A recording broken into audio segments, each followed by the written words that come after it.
देखिए, now this is the second question. An observer 1.5 meter tall is 28.5 meter away from a chimney. The angle of elevation of the top of the chimney from her eyes is 45 degree. What is the height of the chimney? What I say कि पहले आपको you have to give the importance to the figure. आप करें. अब मैंने solution किया. First अपना मैं फिगर बना. फिगर मेरा स्पेसिफाइड होगा. क्या रखिएगा? ऑब्जर्वर. अब देखो ऑब्जर्वर ए, यानी कि एक ऑब्जर्वर है ए बी. ये आपका, अब यहाँ पे आप इसके आईज या आपका जो भी आपका नाम देखो, देखिए ऑब्जर्वर है और ऑब्जर्वर आपका नाम कितना है सर? 1.5 मीटर. ठीक हो गया सर. अब क्या कह रहा है? एन ऑब्जर्वर जो 1.5 मीटर आपका टॉल है is 28 metre away from the chimney. ये आपका नाम रखिए.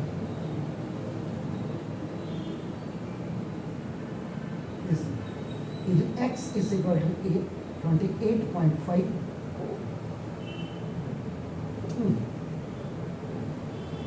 मीटर अवे है आपका नाम. सपोज ये अब आपका ये सी और सी चिमनी यहाँ कर दो, डी यहाँ कर दो.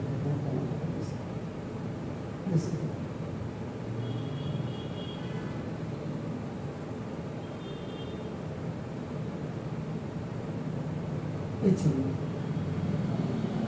अब हमें अगर आप देखो यानी कि पूरी इस चिमनी की हाइट निकालनी है. यहाँ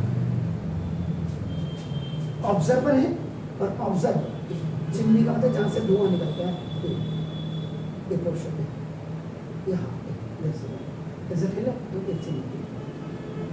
अब यहाँ से ऑब्जर्वर की आंख से ये लाइन ऑफ साइट है सर. आंख से एंगल बना रहा है तो ये यहाँ से बनाएगा सर. यहाँ से आप परपेंडिकुलर जब आप डालेंगे इस पर इधर थीटा इज इक्वल टू आपका 45. आप मैं ऑब्जर्वर हूँ. I am 1.5 metre tall. मेरी आंखों से वो सामने चिमनी है या वो सामने चिमनी है, ये मेरी आंखों के साथ वो जो एंगल बना रहा है ये 45 डिग्री का बना है और मुझे पूरी चिमनी की हाइट निकालनी है. अगर आप देखो मेरी इस आई से वहाँ परपेंडिकुलर डालेंगे तो उधर वॉल में भी आपका कहता हूँ 1.5, उसके ऊपर की हाइट मुझे निकालूंगा, इसको ऐड कर दूंगा, आपका ना देखो. ठीक है. अब आपका ये 1.5 है. देखो ना आप देख सकते हैं. ये वाला देख रहे हैं. ये भी पेन मेरे पास ब्लू चाहिए था. तो ये h मीटर है. ये आपका h is equal to 1.5 metre. इसका मतलब अब मुझे ये देखो ये h डैश मुझे निकालना है यहाँ पर, और जब ये निकाल दूंगा इसमें प्लस हो जाएगा, पूरी हाइट हो जाएगी. h डैश का मतलब यहाँ पे h प्लस h डैश तब जाकर के ये 28.5 मीटर है. ये भी आपका 28.5 मीटर है. तो why? Because after dropping a perpendicular on this, now these are the face, these are the edges or sides of the rectangle. Clear हो गया सर? देख लिया आपने, फिगर बन गया. अब फिगर आपका इसमें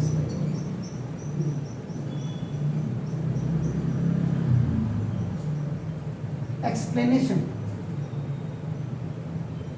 ट्राई टू राइट. आप अपनी language in your own language लिखने की कोशिश करना, नहीं तो मुझे पूछ के आपका नाम आप लिखना. सिंपल है आपका नाम.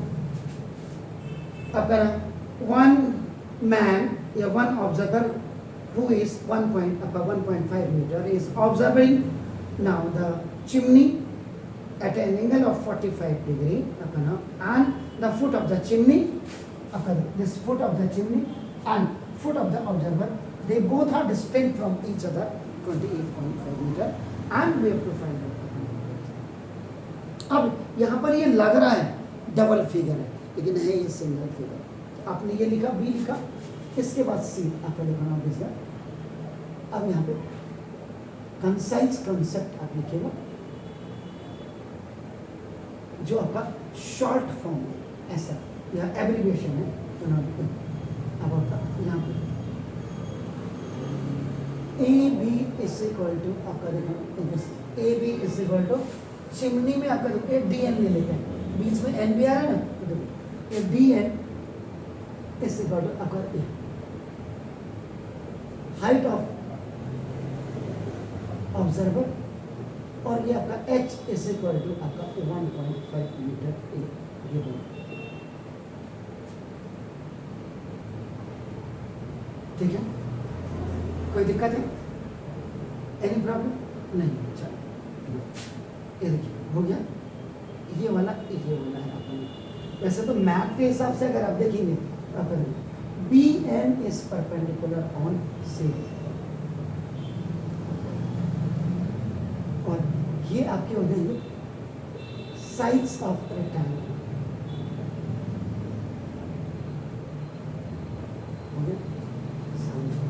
क्लियर है? उसके बाद एंगल एन बी आपका C, angle N B C, N B C is equal to ये आपका एंगल ऑफ एलिवेशन है, और angle of elevation theta is equal to 45 degree. ये भी गिवन है और ये भी आपका गिवन है, लिखा हुआ। Oh I have it, is it clear? अब आपका देखो नोटिस, अब इसमें distance between foot of observer and ये फुट ऑफ चिमनी,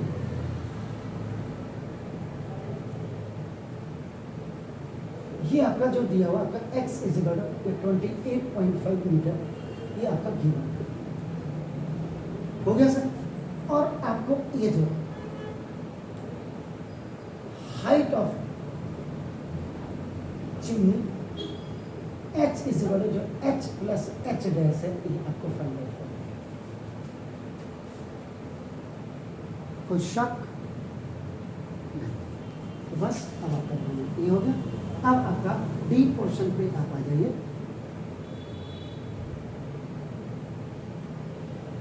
ये जो कैलकुलेशन स्टार्ट है आपका देखना, जिसको वर्किंग लेआउट सेक्शन भी मैंने आपका बोला है कि जहाँ आप सबसे ज़्यादा काम आपका यही करेंगे, कुछ नहीं।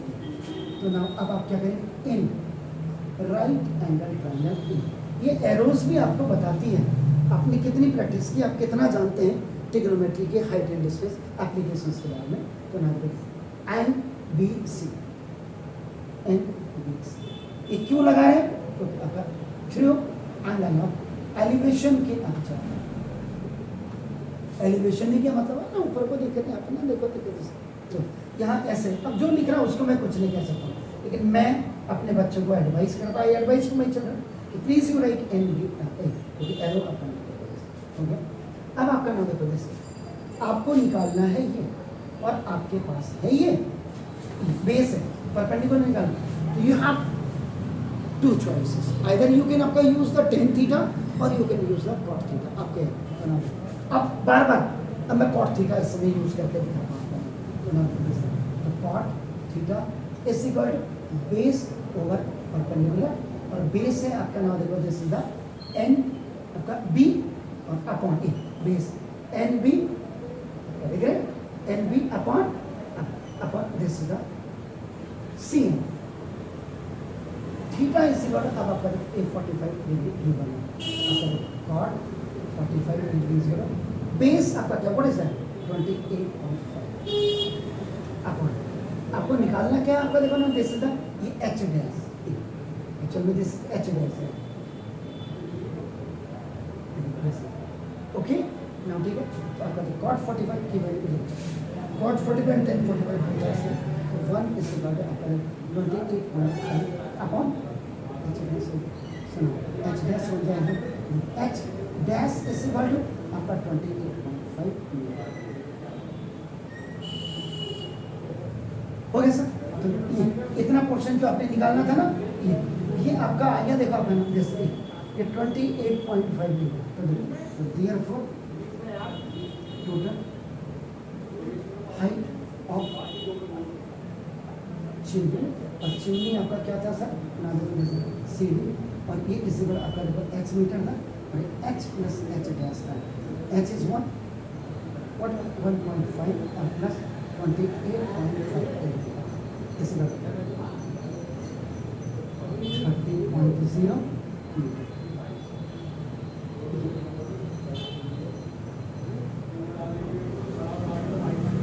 क्लियर हो गया सर?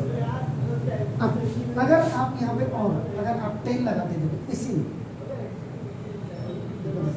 अगर आप 10 थीटा इज इक्वल टू करते तो ये आपका क्या हो जाता है, देखो जैसा परपेंडिकुलर परपेंडिकुलर पहले आ जाता आपका, देखो NC अपॉन आपका देखो बेस आपका NB बात पाता, देखो 10 आपका देखो 45 डिग्री इस इक्वल टू NC आपका क्या हो जाता, this is h dash upon आपका ये NB क्या था सर आपका 28.5, and the value of 1045 is 1 is equal to h dash upon 28.5. So therefore h dash is equal to 28.5. अब इसमें क्यों दिक्कत नहीं आई आपका, क्योंकि ये 45 डिग्री का एंगल था, याद रखिएगा। अगर ये गलती से 30 का एंगल होता ना तो थोड़ा सा इसमें, क्योंकि 45 के both values are kind of same, so that's why there is no problem at all. Either by आपका just using this plot or 10 आपका, लेकिन अगर जहाँ 1030 या 1060 वाला फॉर्मूला होगा, यानी कि एंगल ऑफ एलिवेशन अगर आपका 30 डिग्री या 60 डिग्री आता, वहाँ हल्का सा आपको प्रॉब्लम हो सकती है। तो this is not a big problem, but still आपका it is depend upon your total practice. Mathematics हो या any subjects आपका which generally you are preparing for the exam must be seen from the very first day when you had started the classes, either in your coaching or in your school. Is it clear? Have a nice evening.